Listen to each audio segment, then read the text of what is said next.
This is the story of a beautiful life. However, that does not mean that every moment of that life felt beautiful or looked beautiful. In fact, it began in death. The shell of last year's life remained in the spring, a reminder of the tomb from which its seed came forth. From its inception, this life began a journey that would eventually render it an empty shell as well, but that did not stop it from making the journey.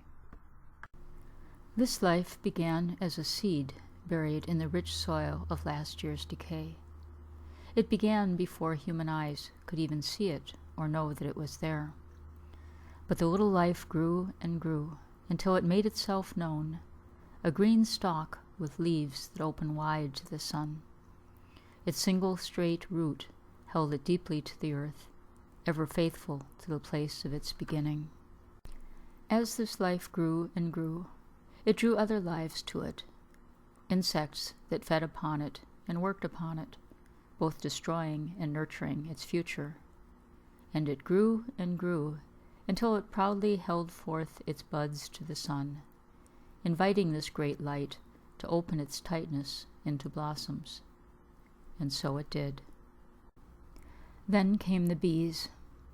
With them came fertile time, a pregnancy of swelling that pushed aside the proud blossoms into withered nothing. And the swelling continued, the life's many wombs bloating forth with unseen treasure. Finally, the days came when its secrets could be held no longer. Cracking, stretching, breaking, painfully and powerfully, its inner magnificence burst forth. Into the wind it sent its seeds to spread, into the light its glory born.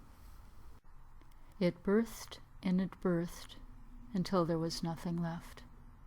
Seeds upon seeds it birthed, emptying itself into the great life. In its own emptiness it did not mind. It was indeed a beautiful life.